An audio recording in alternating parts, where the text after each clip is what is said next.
At all times, sunny Italy has attracted tourists from different parts of the world. And it is not surprising, because this is a country where history, art, and beauty combine in exceptional concentration. Today, we will take a virtual trip through the ancient cities of Europe, dive into the daily life of people, walk along old cobbled streets, and of course, enjoy the favorite tourist attractions of Florence, Rome, and Tuscany.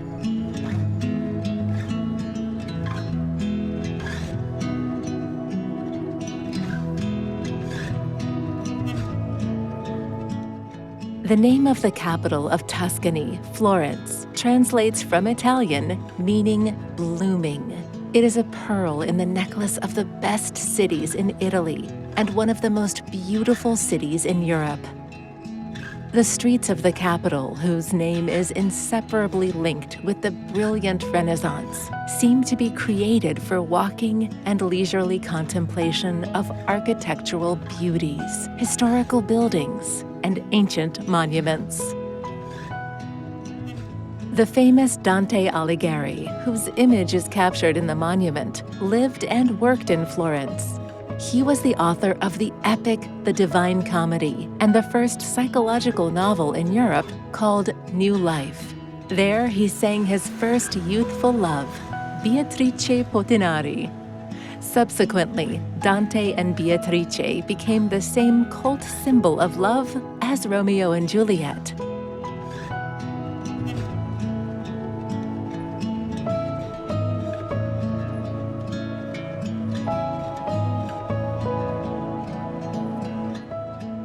The visiting card of Florence is the Cathedral of Santa Maria del Fiore, located in the Duomo Square.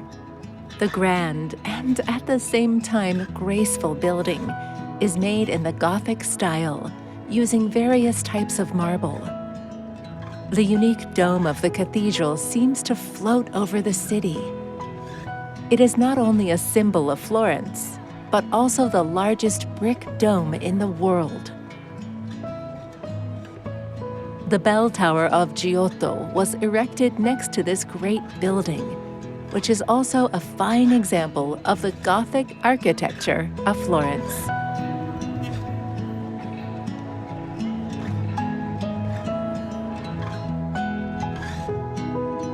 The entire historic city center is listed as a UNESCO World Heritage Site. Florence is a fashion center, an important industrial and economic region of Italy, with a population of over 700,000. It was here that many talented artists, sculptors, and thinkers worked, such as Michelangelo, Leonardo da Vinci, Galileo Galilei, and Niccolò Machiavelli. The famous navigator Amerigo Vespucci was born there.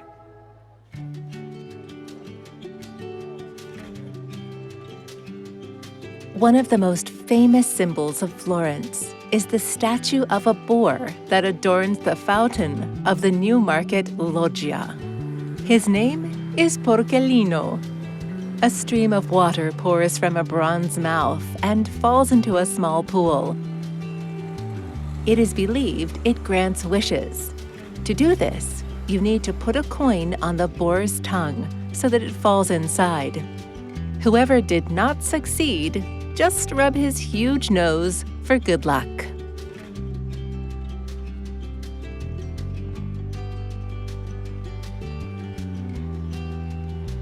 The reddish-brown roofs look unusually impressive in Florence. Thanks to this monotony of colors, the city looks like a single architectural composition of gigantic sizes. What makes travelers from all over the world visit this beautiful place? Those are the ancient palaces, winding domes, and towering basilicas filled with great works of art.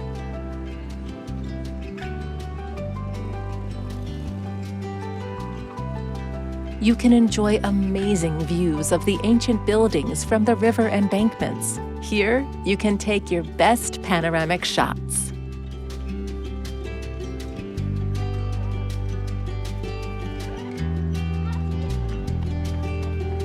The capital of Tuscany is located in the valley of the Arno River, surrounded by hills and plains.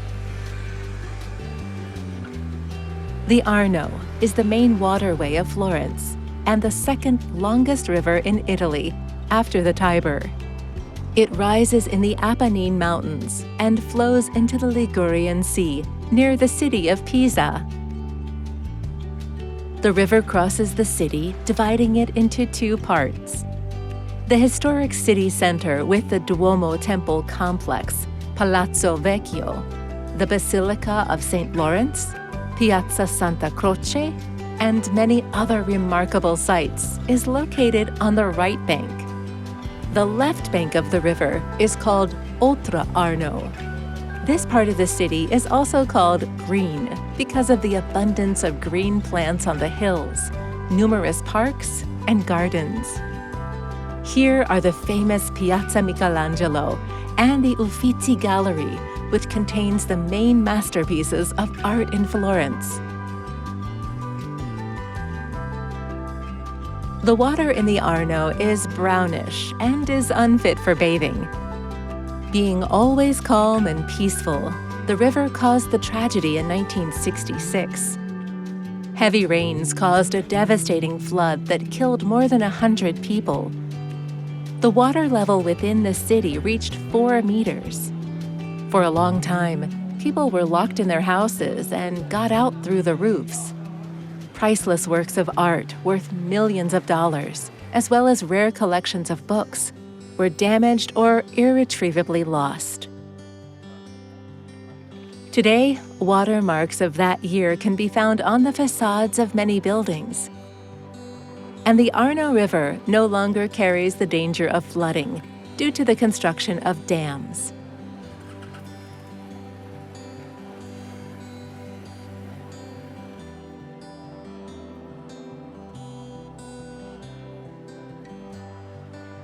It must be said that the Arno is interesting, not only for the views, but also for its famous bridges, as well as river walks on the so-called barchetto boats.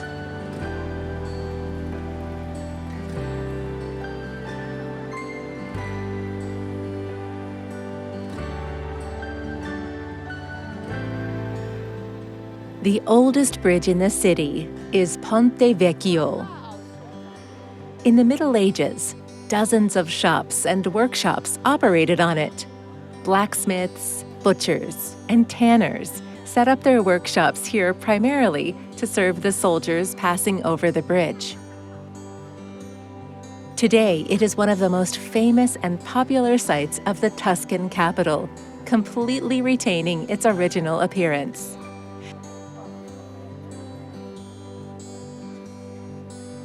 Nowadays, there are shops with expensive jewelry on the old bridge, which is how its name is translated from Italian.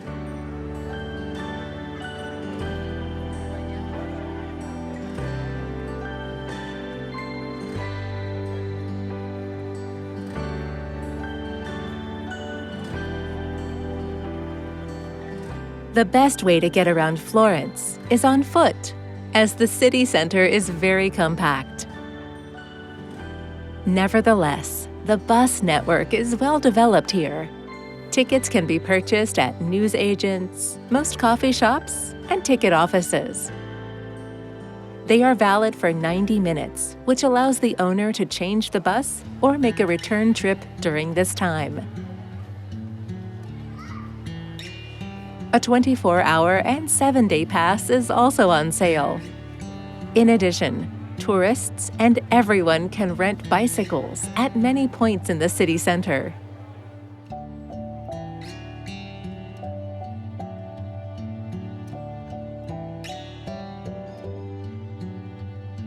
The most favorable time to visit Florence is from April to June or September to October. The weather is good during these months, and the flow of tourists is small. In July, the average temperature hovers around 35 degrees Celsius. The beginning of winter can also please with mild weather and sunny days. It is not surprising that more than 15 million people can visit this wonderful corner of Italy in just 1 year.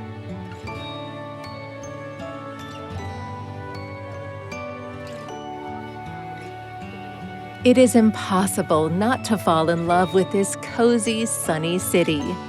Here you want to wander for hours, admiring the masterpieces of architecture and ancient sculptures. Or you can just sit on the embankments, relax, and enjoy the gentle Tuscan sun, indulging in dreams and taking a break from the everyday hustle and bustle. Time seems to stop, and only an incredible sensation of a miracle remains, as if permeating everything around. Palazzo Vecchio will certainly impress you with its formidable, unapproachable view. It was built 8 centuries ago. The building is made in the form of a medieval Romanesque fort. From the outside, it looks harsh and powerful, as if it is hewn from a single piece of rock. At the same time, the interior decoration of the halls, filled with the masterpieces of painting and sculpture, it is striking in its sophistication and can delight even a picky tourist. Vecchio currently serves as a town hall and a museum. The Florentine city administration has been settled there since 1871. The curious detail of the palace is the clock installed on the tower back in 1667. The mechanism has not undergone any changes and is still working right. Even in antiquity, it was often called the Eternal City.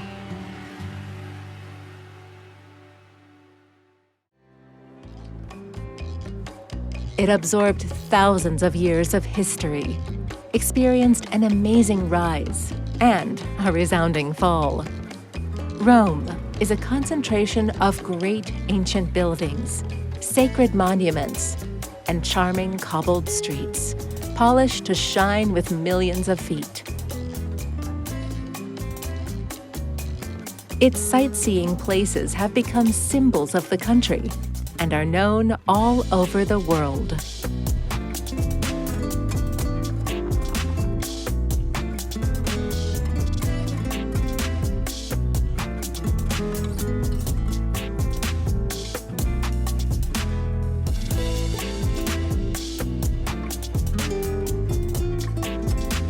The city is decorated with more than 300 fountains that delight in their beauty, harmony, and architectural solutions. During Roman times, they provided the population with fresh water that was transported by aqueducts from nearby rivers and lakes.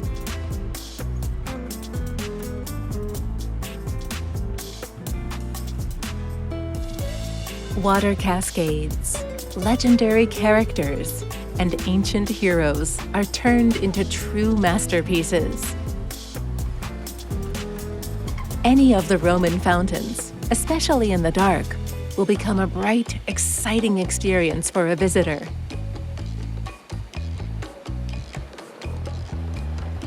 Every year, tourists unload their photos and video cameras in an attempt to capture these sculptural works. And they also throw coins at the fountains. One of the most prominent and well-preserved monuments is the magnificent Arc de Triomphe of Emperor Constantine. The empire was renowned for its successful conquests and honorably met its victorious generals by erecting the Arc de Triomphe in their honor. Here is the latest and most famous monument of this type. She makes an excellent duet with the Colosseum in the immediate vicinity. You can see the arch free of charge at any time. It is simply impossible to visit Rome and not visit the famous Colosseum. This ancient, majestic amphitheater is located in the very center of Rome, and at all times, gathers around it millions of travelers who want to see firsthand this magnificent structure of the 1st century AD. It was planned as the world's largest arena. For 8 years, tens of thousands of slave prisoners built the largest stadium in the ancient world. Work went on day and night.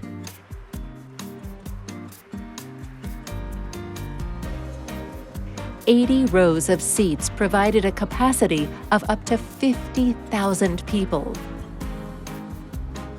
80 entrances allowed for 10 minutes to fill and empty the Colosseum quickly and without a hustle. Surprisingly, even today, no building can surpass its capacity.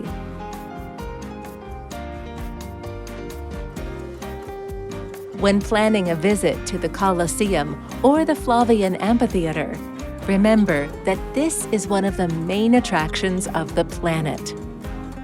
In order not to stand in long lines, it is better to purchase a single ticket at the box office of the Roman Forum or Palatine at the same price.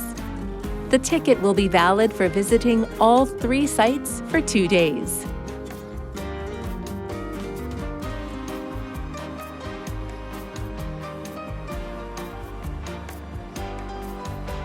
Here is Vittoriano, a memorial complex erected in honor of King Victor Emmanuel, the first ruler of a unified Italy.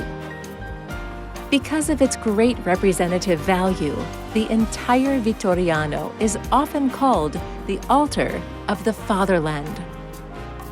It was intended to express the national pride of Italians for their country.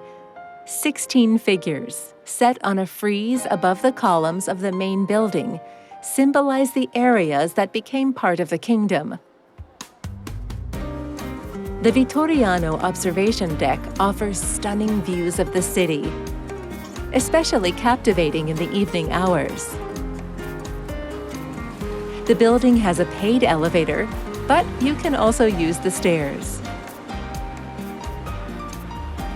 A relatively new architectural complex for Rome is headed by an equestrian monument to King Victor Emmanuel II. There is a cavity in the belly of the bronze horse, which contains up to 20 people. Builders and guests officially held a feast there before installing the statue on a pedestal. Interestingly, many locals consider this luxurious snow-white building too pompous and jokingly call it an absurd wedding cake. Unfortunately, to build such a great structure, an entire medieval quarter had to be demolished.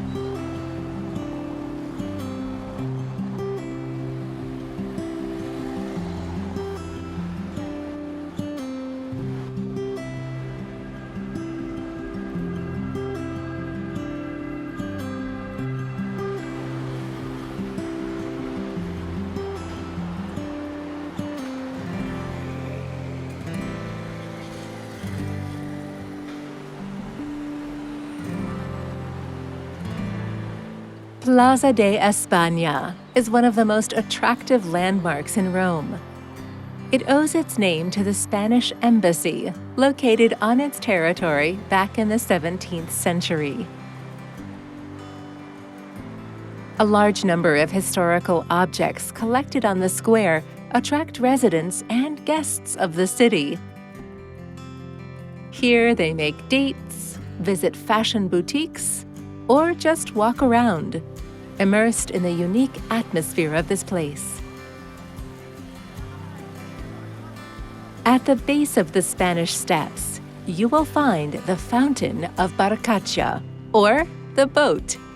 It was erected in memory of the flood in 1598, when the Tiber River rose above 20 meters above sea level.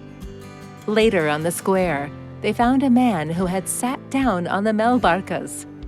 Pope Urban VIII, who ruled at that time, was so impressed by this spectacle that he ordered to capture the image of the ship in the sculpture of the fountain.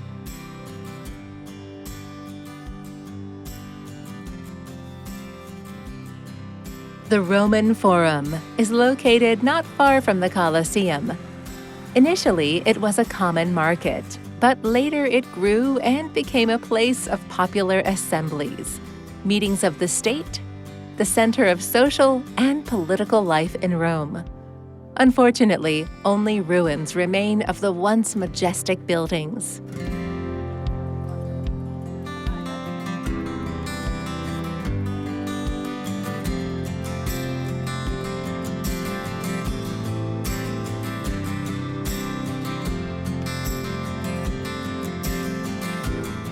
The Trevi Fountain is by far the largest in all of Rome. Blending into one with the imposing facade of Palazzo Poli, it seems even more grandiose. The central figure of this composition is Neptune, the master of the water element.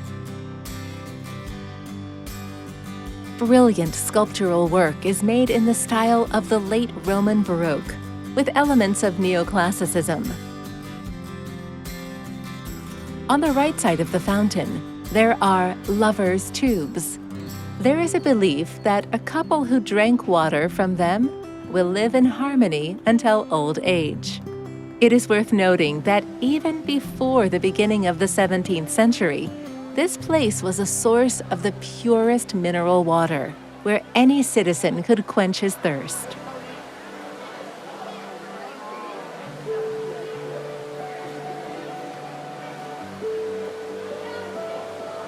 The Castle of St. Angel, or Hadrian's Mausoleum, is an architectural monument dating back to the period of ancient Rome.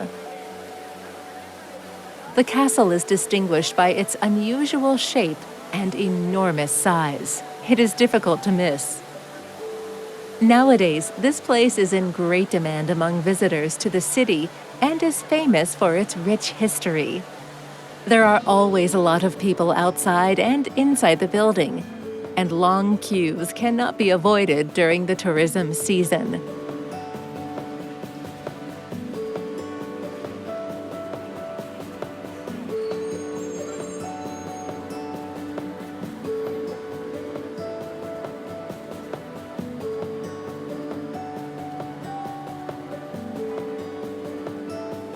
Capitoline Hill is one of the 7 hills on which ancient Rome arose.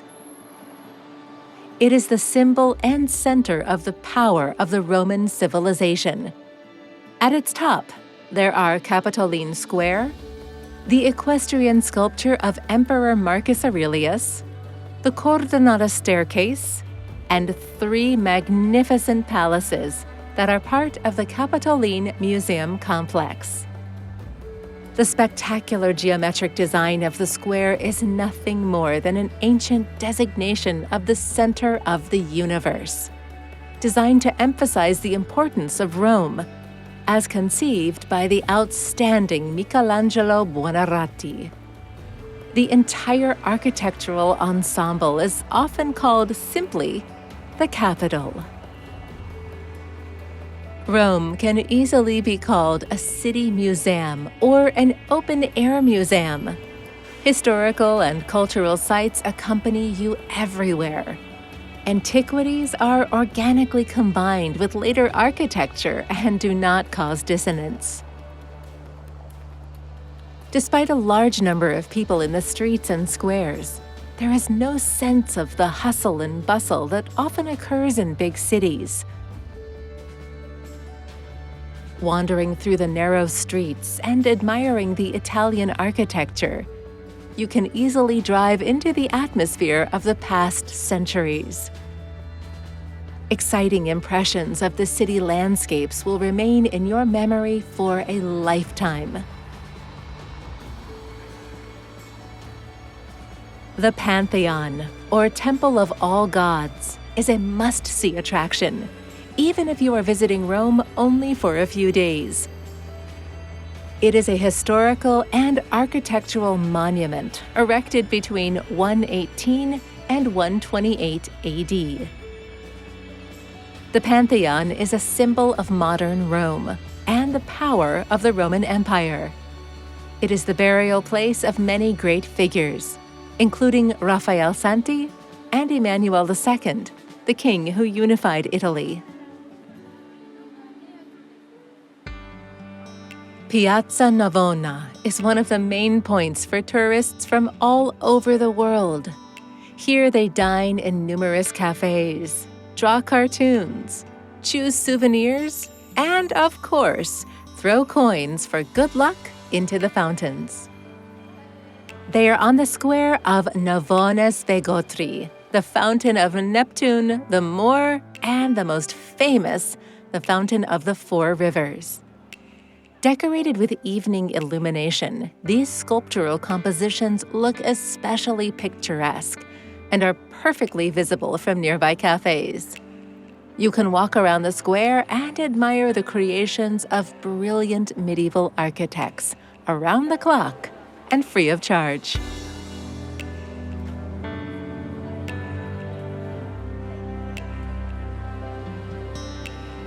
Trojans Market was built at the beginning of the 2nd century AD. It can be called the prototype of a modern shopping center. In ancient times, it held about 150 shops and workshops, as well as points of free food distribution to the poor Romans. Each shop has its own exit to the street, or simply put, a showcase. It was in ancient Rome where this word began to be used for the first time.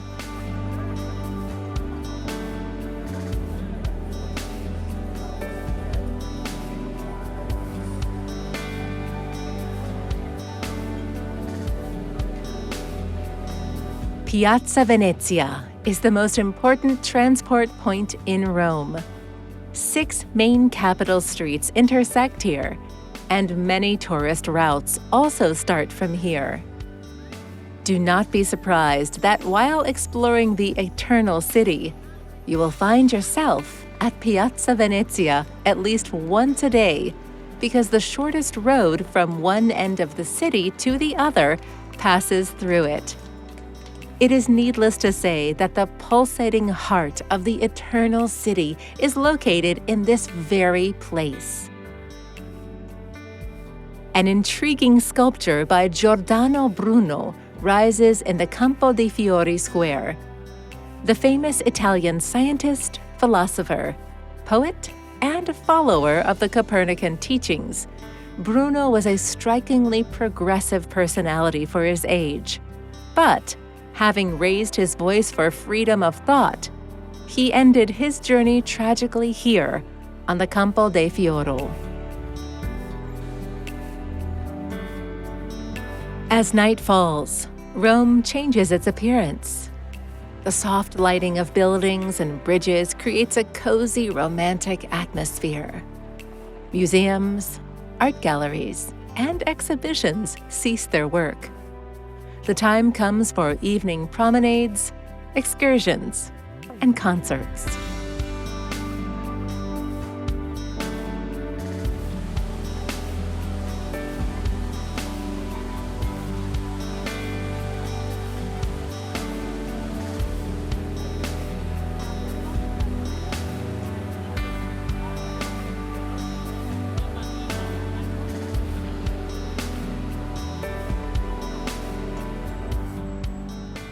Tuscany is one of the most picturesque regions in Italy. It is a sunny and magnificent place. Hills covered with greenery and vineyards, and old towns scattered on the tops should be seen by everyone at least once in their life.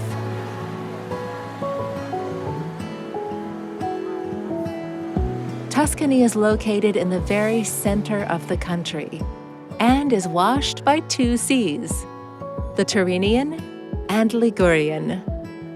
The region includes 9 provinces of Arezzo, Grosseto, Livorno, Lucca, Massa Carrara, Pisa, Pistoia, Prato, Siena, and the metropolitan city of Florence. Local cities are so beautiful that the Italians consider them the decoration of their country, and even call them diamonds. Tuscany is the ideal holiday destination for those who value mesmerizing landscapes, luxurious beach holidays, and architecture that breathes a long history.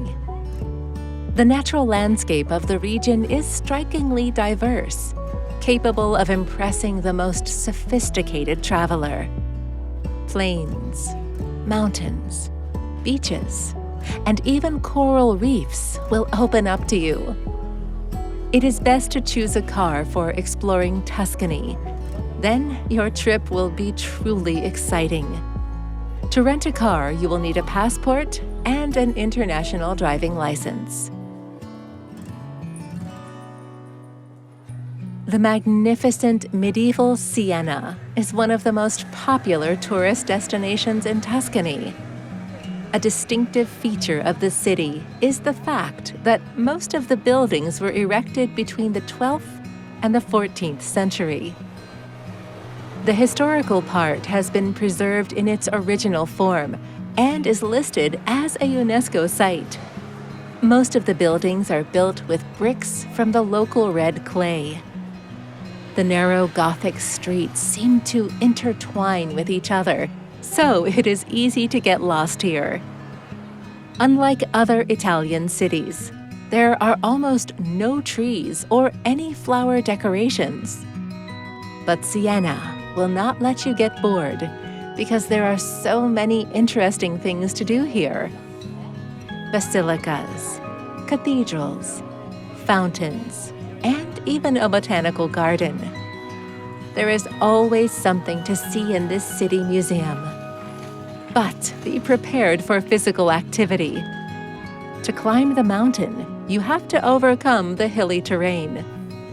Siena is ideal for those who want to immerse themselves in the medieval atmosphere, wander through the old streets, and enjoy the masterpieces of art combined with modern realities.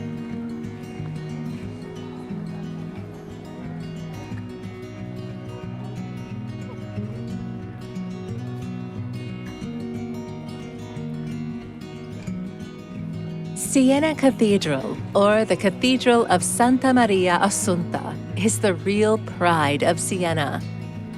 The building was built in the Gothic style and faced with stripes of snow white and dark green marble. The solemn Siena Duomo was supposed to compete with the Florentine Cathedral of Santa Maria del Fiore. That's why they spared no effort or money for its construction. Great masters such as Donatello, Pisano, and Michelangelo worked on numerous sculptures, bas-reliefs, and mosaics. Plenty of people want to look at the Duomo because the cathedral is a true work of art, as well as a symbol of freedom and independence of the Italian Middle Ages. Piazza del Campo is the heart of Siena. The facades of historic houses surround the wide, spacious square. The architectural dominant here is the 102-meter Torre De Manza tower, that means the Tower of Gluttony in Italian. To climb its observation deck, you need to overcome 400 steps, since there is no elevator. Torre De Manza is the tallest tower, not only in the city, but in the entire Tuscany region. The shape and relief of the square resemble a shell with a circumference of 333 meters. Such an unusual shape of the square was given by rain streams that descended from the hills back in the Middle Ages. In Piazza del Campo, you can take a break from long walks, sit in the shade of nearby buildings, relax, and admire the architecture. There are cafes and restaurants with a wonderful view of the square. And of course, don't forget to capture your trip.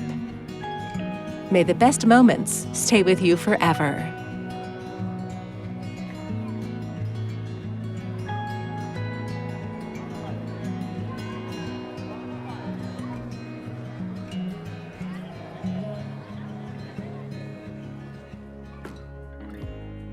Known as the town of 14 towers, San Gimignano is a tiny Tuscan town surrounded by 13th century walls. It is a great example of a commune-era city in Europe. During its heyday, nearly 70 towers were risen in San Gimignano. Each of them was built by a noble family who wanted to emphasize their social position even in the 11th to 13th centuries. Civil strife and plague led the town to a complete decline in the economy. Construction stopped, and San Gimignano seemed to stand still in time, retaining its original appearance to this day. Every year, thousands of tourists admire the views of the Tuscan Hills, looking at the remaining 14 towers, getting acquainted with the typical buildings of the Middle Ages and the works of art in the 14th to 15th centuries.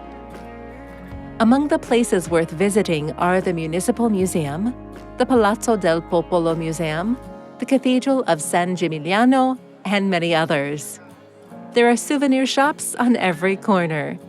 Don't miss the opportunity to treat yourself to sweets, saffron, or locally handcrafted ceramics.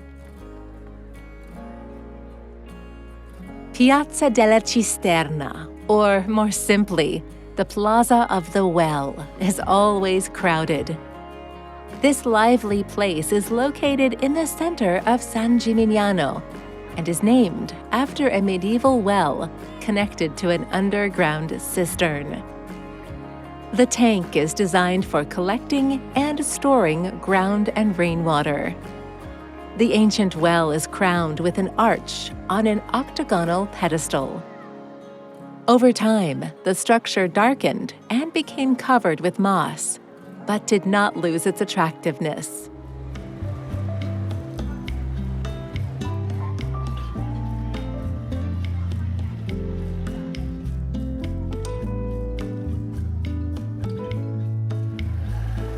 Like every country, Italy carefully preserves its history and the works of its ancestors.